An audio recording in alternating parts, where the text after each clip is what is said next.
Now after the Sabbath, toward the dawn of the first day of the week, Mary Magdalene and the other Mary went to see the tomb.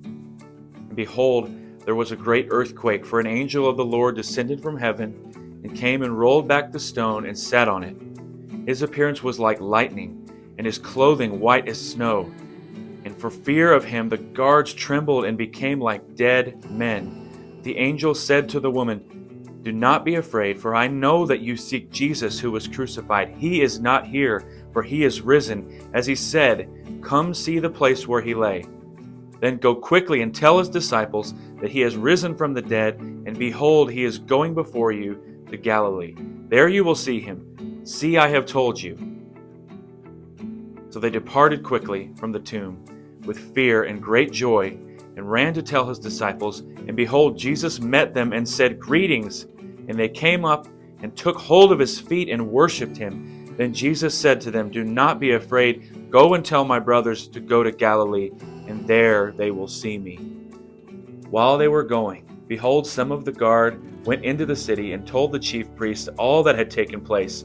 And when they had assembled with the elders and taken counsel, they gave a sufficient sum of money to the soldiers and said, "Tell people his disciples came by night and stole him away while we were asleep.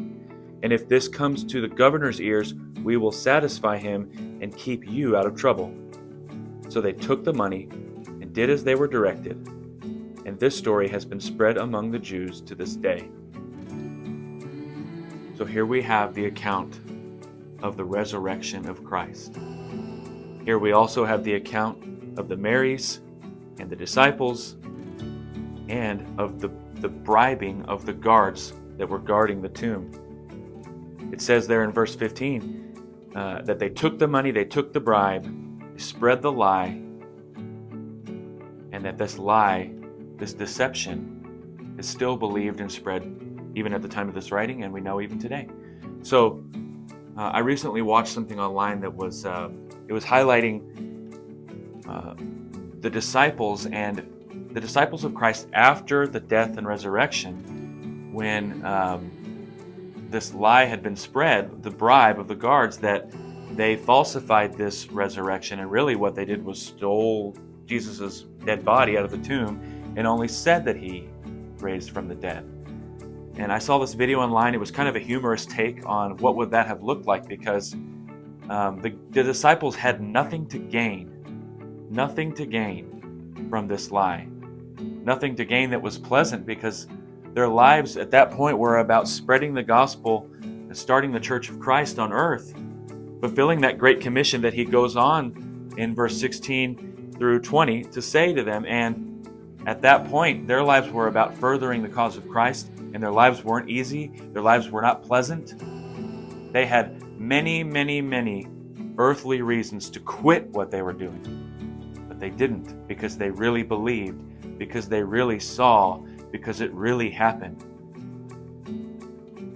Would you do something that led to your torture and death if you did not believe that it was true?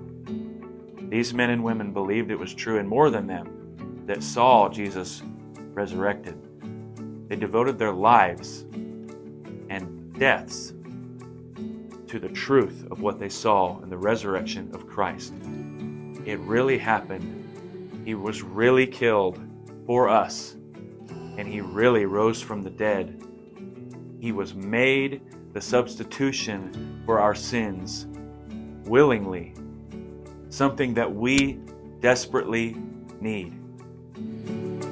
He is the promised Messiah for us, and on this day we celebrate, because it's better than any last-minute shot to win a championship. It's better than any crazy, awesome story that had an unlikely hero conquering all the odds.